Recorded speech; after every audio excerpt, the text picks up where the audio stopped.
Bonjour tout le monde, content de vous retrouver. Nous sommes mardi et le mardi, je consacre les émissions aux altcoins. Vous avez ici la map des performances de cette dernière semaine et je dois dire que c'est plutôt pas mal. On a Appcoin et Dogecoin environ 40%, Celo Network plus 40%, le token servé de Curve Protocol 50%, et vous voyez il y a FTM, Theta, HNT, Dash, APT qui performent, GRT, HT, voilà. Il y a vraiment de très belles performances en ce moment au niveau des altcoins. Donc c'est intéressant d'en parler. C'est clair, le Bitcoin, lui, en revanche, ne bouge pas trop. Nous sommes sur les 16 500 $, et effectivement, on a du coup une altcoin dominance qui se porte très très bien en ce moment. Vous avez le graphique ici en hebdomadaire. On observe qu'on est sur des sommets. Regardez ici, c'était le sommet de 2018. Aujourd'hui, on est encore au même endroit. Donc on peut dire effectivement que malgré le fait qu'on soit en bear market, on a un contexte tout à fait différent, en tout cas du précédent bear market. Et si on regarde encore au préalable, il n'y avait pas encore suffisamment d'historique les altcoins et c'était trop récent pour vraiment faire une analyse dessus. Mais si on regarde le précédent bear market, on voit qu'on est dans un contexte tout à fait différent. Il y avait eu 77% de pertes au niveau du prix des altcoins par rapport au Bitcoin, alors que là, par rapport au sommet du Bitcoin, on est toujours sur le même niveau, au niveau des prix des altcoins par rapport au Bitcoin. Ça veut dire quoi? Ça veut dire que les altcoins sont super puissants. Ça veut dire que si vous aviez acheté des altcoins avant le bull run précédent, c'est-à-dire en 2019 ou 2020, vous êtes encore forcément hyper bénéficiaire parce que le Bitcoin est plus élevé qu'à l'époque et les altcoins sont beaucoup plus élevés par rapport au Bitcoin qu'à l'époque. Exemple tout simple. À l'époque, le Binance Coin, oui, valait 5 $. Aujourd'hui, il est à 300. Deuxième exemple, ça marche pas pour toutes les cryptos, il faut en être conscient. Mais il y a certaines cryptos qui se sont démarquées du lot, clairement. ADA Cardano, 1 centime. Aujourd'hui, 30 centimes. Polygon, 2-3 centimes. Aujourd'hui, 84 centimes. Vous voyez ? Donc ce que ça nous dit, c'est qu'une réelle adoption s'est faite sur certaines crypto-monnaies et que leur prix actuel n'a rien à voir avec leur prix d'il y a 4 ans. Ça, ce sont des crypto-monnaies qui ont réellement performé, qui ont pris une réelle valeur par rapport au Bitcoin. Et il y en a d'autres pour lesquelles c'est pas le cas. Par exemple, Ripple XRP, donc Ripple c'est l'entreprise qui est aujourd'hui capitalisée 7e, finalement ne fait pas partie de ces crypto-monnaies qui a pris de la valeur. Il était capitalisé 3e avant, maintenant il est 7e. Donc au niveau de la capitalisation du marché, on est à 19 milliards. En fait, si on regarde tout simplement le prix de XRP par rapport au dollar, tac. Et on voit par exemple que le prix actuel est le même que ici, par exemple, en juillet 2019. Vous voyez ? Donc qu'est-ce que ça veut dire ? Ça veut dire que la capitalisation de XRP est la même qu'il y a 3 ans. Alors qu'il y a 3 ans, il était 3e ou 2e au niveau du classement. Ça veut dire aujourd'hui qu'on a un Ether qui s'est quand même démarqué du lot, un Binance Coin également, vous voyez, mais XRP, lui, ne s'est pas démarqué. Alors certes, quand on regarde et qu'on enlève les stablecoins, il est 4e.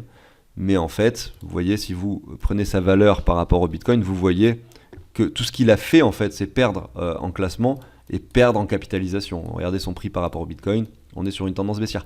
Depuis 2019, ça pourrait s'inverser au prochain bull run. Bien sûr, je dis pas que XRP... je suis assez confiant sur cette crypto-monnaie, d'ailleurs, en l'occurrence. Mais voilà, c'est comme ça qu'on peut faire la différence et qu'on voit qu'effectivement, c'est intéressant de diversifier. On voit que pendant ces 4 dernières années, ça aurait été quand même dommage d'avoir que du Ripple dans son portefeuille ou que du Litecoin, alors qu'en diversifiant un peu tout ça, on avait probablement beaucoup plus de chances d'avoir de belles performances. En tout cas, certaines cryptos auraient compensé d'autres cryptos. Voilà, le Binance Coin aurait pu en compenser 4 sur lesquels on aurait investi, 4 ou 5 sur lesquels on aurait investi qui n'auraient pas performé.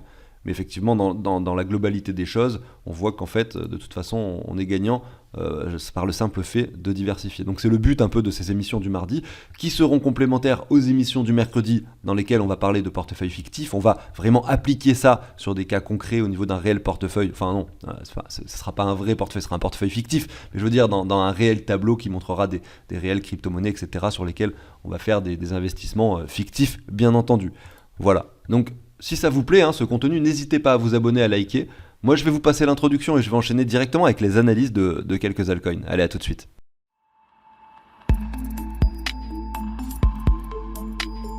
Alors, je pense qu'on peut mettre des catégories au niveau des altcoins. Bien sûr qu'il y a plein de catégories différentes de Dogecoin que je vais commencer à analyser. C'est un meme coin, c'est-à-dire que c'est une crypto-monnaie qui est soumise fortement à la spéculation, notamment à travers les tweets d'Elon Musk. D'ailleurs, un abonné me l'a rappelé dans les commentaires la semaine dernière. Merci d'ailleurs pour ce commentaire. Après, effectivement, tu disais dans le commentaire que du coup, ça servait à rien de l'analyser graphiquement, puisque de toute façon, il n'était soumis que à à la spéculation et aux tweets d'Elon Musk. Alors ça c'est vrai, tu as complètement raison sur le fait qu'il est soumis énormément effectivement aux tweets. En revanche, il y a toujours des niveaux psychologiques. En fait, le fait de faire des analyses graphiques, techniques en tout cas, permettent d'observer des niveaux de support et de résistance, mais en fonction effectivement des nouvelles, le cours peut descendre ou chuter, mais il va forcément, enfin a priori, il va résister à certains niveaux ou être supporté à d'autres niveaux en fonction de si la news est positive ou négative. Mais ça nous permet d'avoir finalement une idée des niveaux importants sur lesquels on pourrait s'appuyer. La semaine dernière, je faisais une émission où j'expliquais que le niveau sur lequel était le Dogecoin était intéressant, notamment cette ligne blanche que je viens de vous remettre à l'écran. Pourquoi ?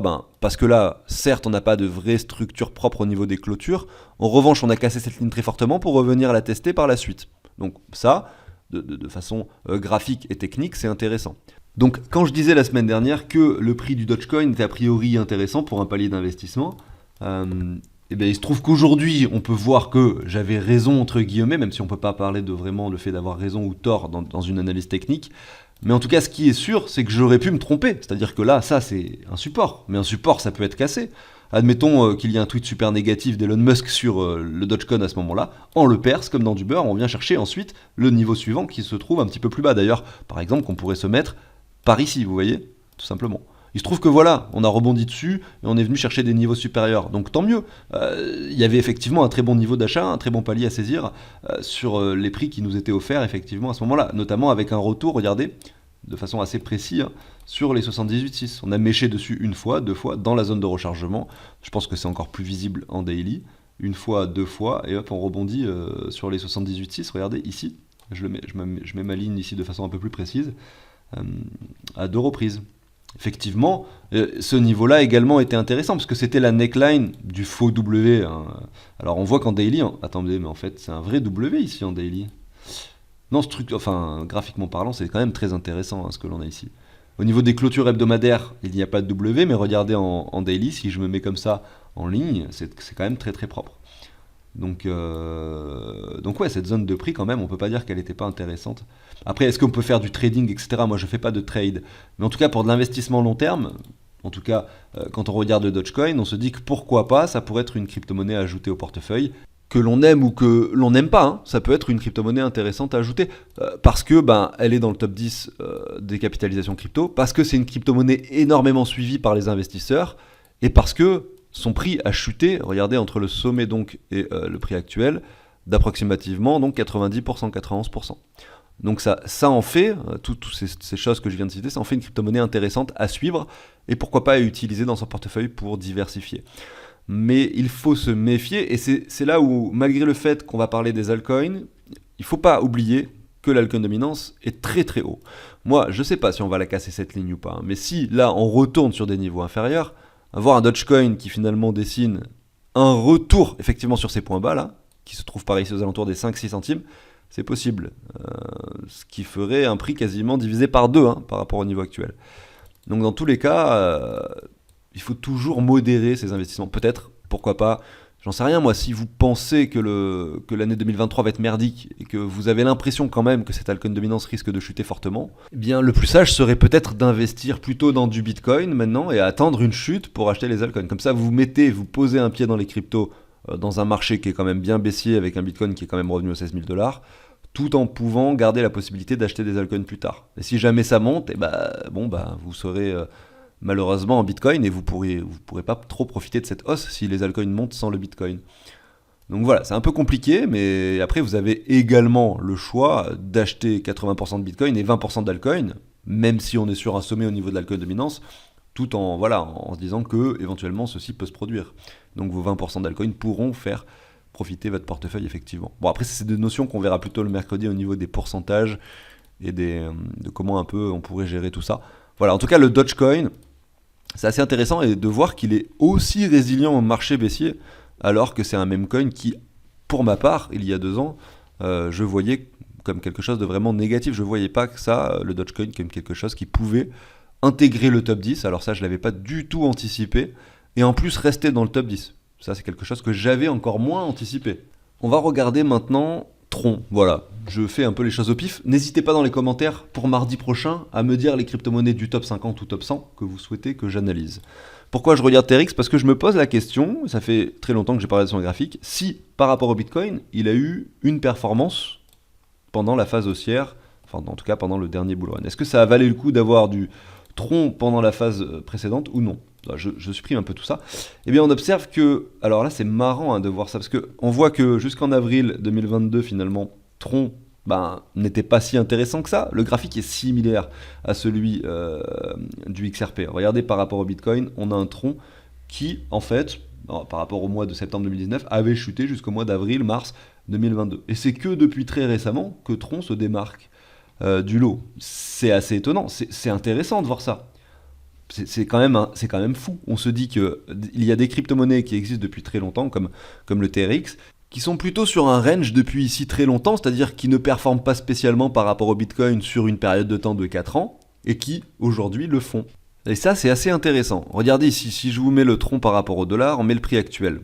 On voit que ce prix actuel, donc des 5,3 centimes, a été atteint ici, donc en juillet 2021, ici en janvier 2022, ici en juin 2022. Donc c'est un prix qui a été touché à de nombreuses reprises. On voit qu'on a cassé cette ligne par le bas. Donc par rapport au dollar, c'est assez moche ce graphique. On avait donc ce triangle rectangle à l'écran qui s'est matérialisé par une cassure baissière ici, cette semaine du 7 novembre. C'est vrai. Mais on revient donc sur ce prix, sur cette mèche de prix, et on va regarder, on va mettre en parallèle, donc juste à côté, le prix du Bitcoin. Donc BTC USD. Bitstamp, moi je suis en daily, on va se mettre du coup pareil. Donc là je suis en weekly, on va se mettre en weekly pareil. Tac, on va dézoomer un petit peu. Voilà, donc regardez, lorsque le Tron, ici, en juillet 2021, valait le même prix qu'actuellement, on avait un Bitcoin à 30 000 $.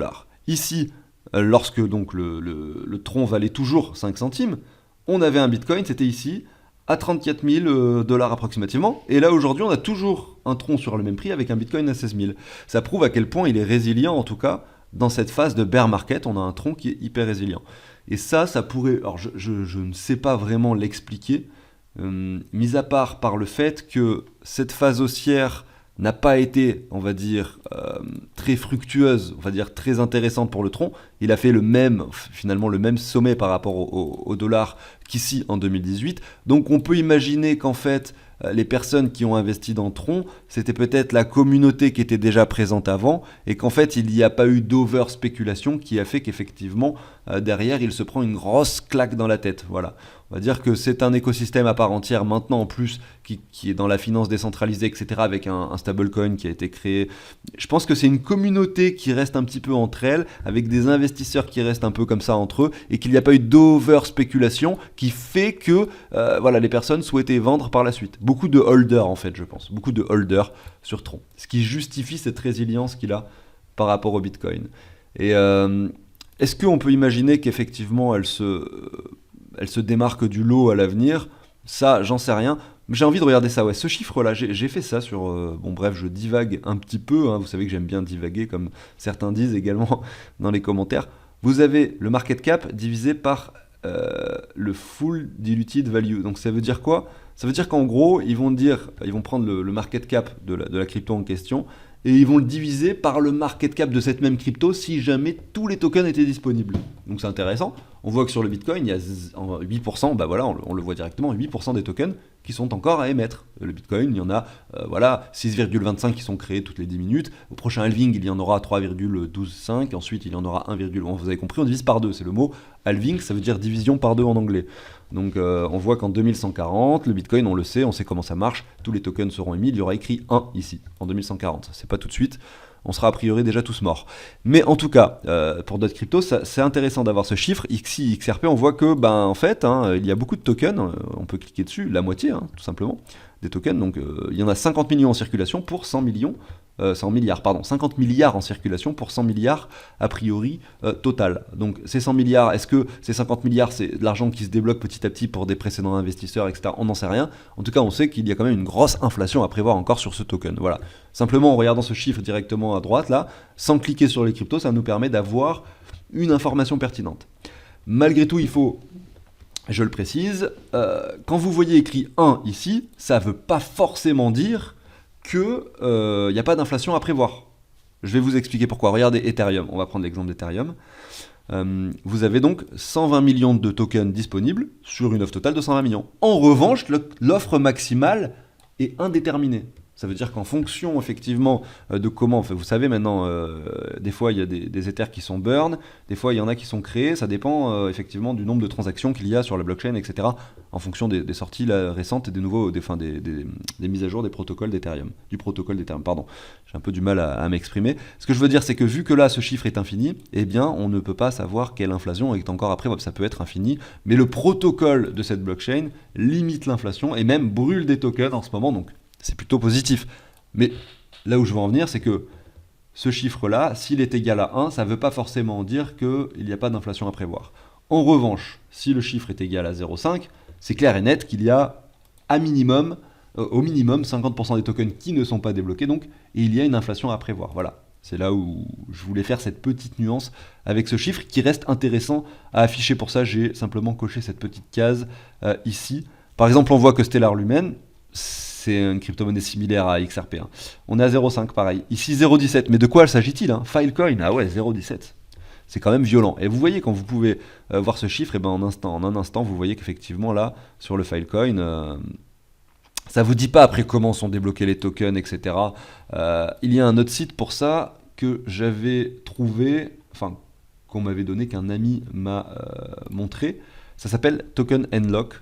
Et ça c'est cool, parce que vous pouvez vraiment voir le détail de ce chiffre, effectivement comment est-ce que les tokens seront débloqués à l'avenir. Est-ce qu'il y a le Filecoin? Je me pose la question.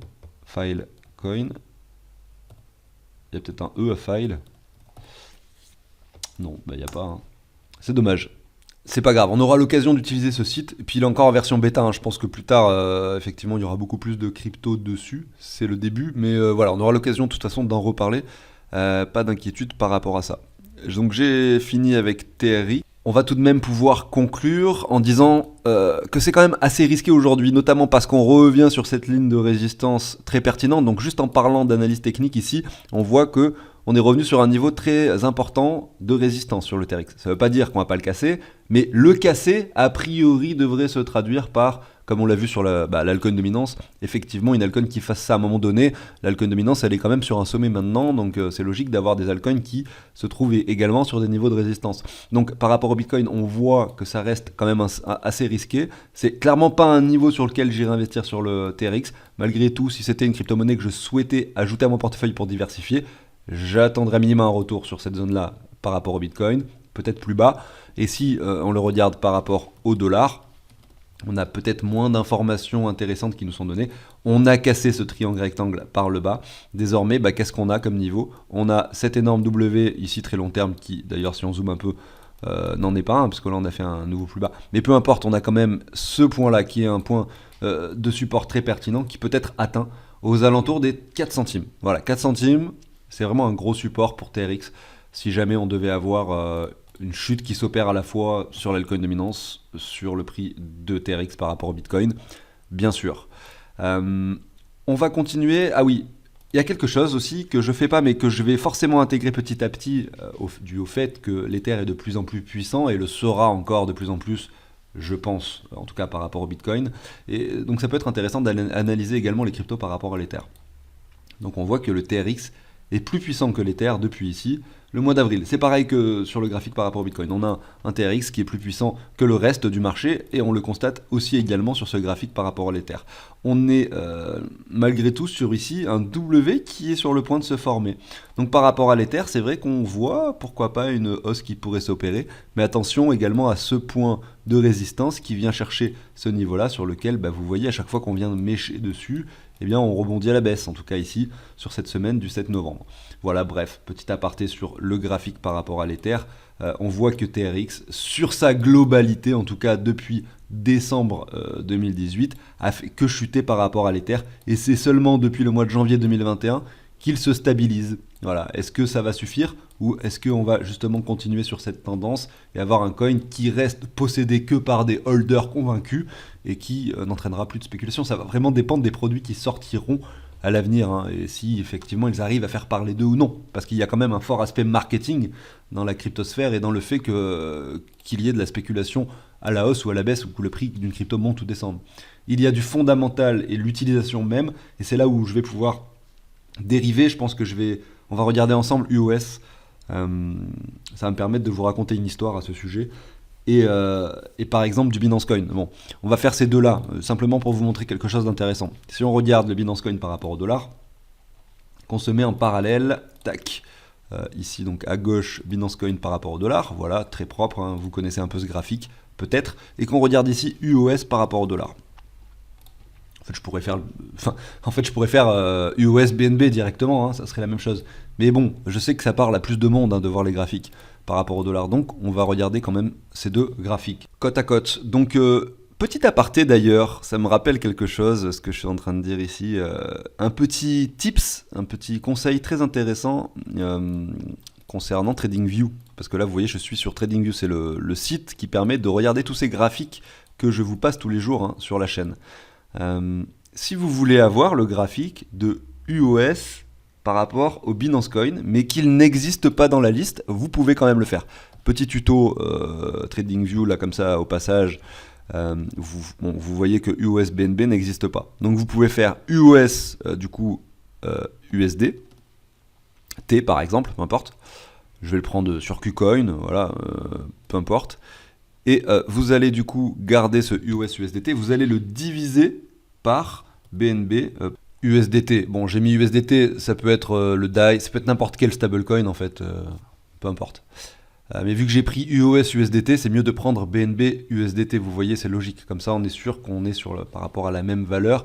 Vous faites ça, vous appuyez sur Entrée, et vous avez directement ici à l'écran le graphique de UOS par rapport au Binance Coin, et vous voyez que UOS, finalement, chute par rapport au Binance Coin. Et on peut faire quelque chose d'intéressant, bref, c'est juste pour vous expliquer voilà, un peu sur TradingView ce qu'on peut faire. Vous pouvez mettre par exemple UOS, du coup BTC, j'espère que la paire existe, oui, ça existe, et vous divisez ça, regarde UOS BTC, par UOS, non pardon, qu'est-ce que je raconte, BNB BTC, tout simplement. Et là, qu'est-ce qu'on a?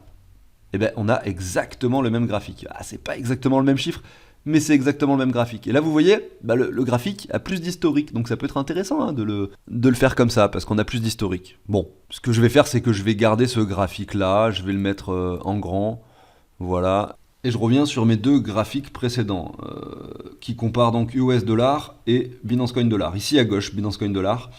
Il y a une chose flagrante qu'on voit sur ces deux graphiques, c'est que le Binance Coin, du coup, a performé ici, donc à hauteur quand même, si on prend le bottom, enfin le bottom, on va dire les prix qui étaient ici au mois de décembre 2020 aux 30 $ et le sommet de 2000%, donc x20 pour ce token. Ok. Et sur UOS, si on regarde le prix donc de la même période, décembre 2020, donc le prix des 14 centièmes et le sommet, on a 1600%. Donc la performance est à peu près similaire. Sauf que là, il y a une différence fondamentale qui s'est opérée quand même entre ces deux tokens. Et on va essayer de le décrire ici. C'est la spéculation. Déjà, les phases de hausse n'ont pas eu lieu en même temps. Sur le Binance Coin, la phase de hausse était ici. Regardez, j'encercle ce niveau-là, alors que sur, voilà, ce que je viens d'encercler ici à gauche, c'était ça sur le token US. Donc la performance n'a pas du tout eu lieu en même temps. Ce sommet-là sur le Binance Coin, c'est ce sommet-là sur UOS. Donc on voit qu'effectivement, UOS était en décalage. Il faut comprendre qu'en fait, UOS a performé au moment, donc novembre 2021, où le Bitcoin était sur un sommet, etc. Et c'était clairement de la spéculation excessive, du fait que la différence majeure entre le Binance Coin et UOS, c'est que sur l'écosystème de Binance aujourd'hui, on a une blockchain qui s'est créée, on a la Binance Smart Chain qui a été lancée ici. Et c'est ça qui a causé finalement cette hausse. C'est-à-dire qu'aujourd'hui, moi, quand j'utilise la blockchain de façon générale, le Binance Coin, je l'utilise quasiment tous les jours avec MetaMask, avec les plateformes qui sont connectées effectivement à la Binance Smart Chain, avec tout ce qui concerne la finance décentralisée aujourd'hui. On ne peut pas passer à côté du Binance Coin. Alors que UOS, je ne m'en sers pas. Je l'ai sur un portefeuille qui est centralisé d'ailleurs, et ça ne bouge pas. Je l'ai hold depuis très longtemps et je ne m'en sers jamais. Ça ne sert à rien. C'est-à-dire qu'ils ont probablement un produit qui est en cours de sortie, il y a une version bêta, qui est d'ailleurs très cool, hein, je l'ai téléchargé, ça marche bien, etc. Mais ça n'a pas encore l'utilité escomptée. C'est-à-dire que là, c'était l'euphorie, spéculation excessive sur le token. Aujourd'hui, eh bien, le marché baisse. On se rend compte qu'en fait, UOS, le produit qu'ils ont sorti, certes, il est bien, mais c'est qu'un début en fait. Il y a encore un long chemin avant que UOS ait une vraie fonctionnalité derrière avec une vraie adoption. Peut-être qu'ils vont se faire dépasser par d'autres projets. Peut-être qu'en fait, UOS ne sera pas la plateforme des jeux vidéo par excellence. Peut-être que ça sera d'autres plateformes. Donc effectivement, cette incertitude fait que voilà, avec un marché qui baisse, on a le token qui chute et pour revenir sur ses prix précédents, hein, alors que le Binance Coin, lui, est revenu sur les $300, alors que ses prix précédents, c'était les $30. Donc on a quand même un x10 entre ces deux-là, et entre ces deux niveaux-là, donc on a une réelle adoption qui s'est opérée. Voilà, je voulais simplement faire le rapport entre ces deux graphiques, pour vous montrer que d'une part, on a eu des performances similaires entre les deux, mais que d'autre part, pour l'une de ces deux cryptos, la performance était réelle, alors que pour l'autre, c'était de la spéculation. Maintenant, on le sait parce que le prix, finalement, cette chute a permis de définir ce genre de choses, a permis de vous dire, voilà, le marché est baissier, maintenant, on va voir qui sont les plus résistants, qui sont les plus résilients, lesquels méritent finalement leur adoption, lesquels se sont vraiment imposés dans ce marché. Voilà, alors du coup, c'est clair et net, aujourd'hui, si vous souhaitez investir sur ces cryptos, il y en a une sur laquelle donc, qui est donc le Binance Coin, qui a eu une réelle adoption, qui a priori n'a peut-être plus forcément d'espoir d'avoir des fois 100 ou des fois 1000. En revanche, UOS, lui, si le produit qui sort fonctionne vraiment, si ils arrivent à s'imposer dans ce secteur, etc., le prix actuel est probablement sous-évalué, clairement. Et vous pourriez avoir encore un nouvel ATH, parce que là, c'est un sommet qui s'est opéré avec un produit qui n'était pas vraiment adopté massivement et qui était vraiment que très peu fonctionnel. Peut-être que lorsque le produit sera vraiment fonctionnel, vous aurez un UOS sur les 5, 6, 10, $20. Voilà, vous avez beaucoup plus de chances de faire des gains sur UOS, mais c'est beaucoup plus incertain. Voilà, c'est beaucoup plus incertain, beaucoup plus risqué. C'est là qu'on fait le rapprochement entre le risque lorsqu'on investit et également la somme. Voilà, si le risque est important, c'est préférable peut-être de ne pas mettre une énorme somme et plutôt d'acheter plusieurs crypto-monnaies avec des risques importants, peut-être en consacrant 20% de tout votre portefeuille sur des projets à risque comme ça, en espérant que l'un d'entre eux fonctionne, voilà tout simplement. Bref, c'était la petite aparté là-dessus, que je trouve assez intéressante. Pour revenir au graphique de UOS par rapport au Bitcoin, on voit que le sommet est au 30 août finalement 2021, et si on regarde le 30 août 2021, c'était quoi avril... C'était par là, juin, juillet, août. Ici, bon, en fait, j'observe que effectivement, quand UOS a fait un sommet ici, on avait UOS BNB qui était sur un sommet également. C'était vraiment lorsque il y avait cette spéculation excessive. Mais finalement, c'est presque plus intéressant de regarder ces deux graphiques par rapport au Bitcoin plutôt que de faire UOS BNB en fait. De regarder ces deux graphiques par rapport au dollar plutôt que de faire UOS BNB. Finalement, je trouve que c'est mieux. Voilà, donc j'arrive sur la fin de cette émission. N'hésitez pas dans les commentaires justement à me dire quelle crypto vous souhaiteriez que j'analyse pour mardi prochain. En attendant, on se retrouve demain pour le portefeuille fictif et voir comment est-ce qu'on peut appréhender ces notions de pourcentage et d'investissement de façon générale. Donc pensez à l'abonnement au like si le contenu de cette chaîne vous plaît. Moi je vous souhaite une excellente journée, je vous dis à très bientôt sur la chaîne. Salut tout le monde.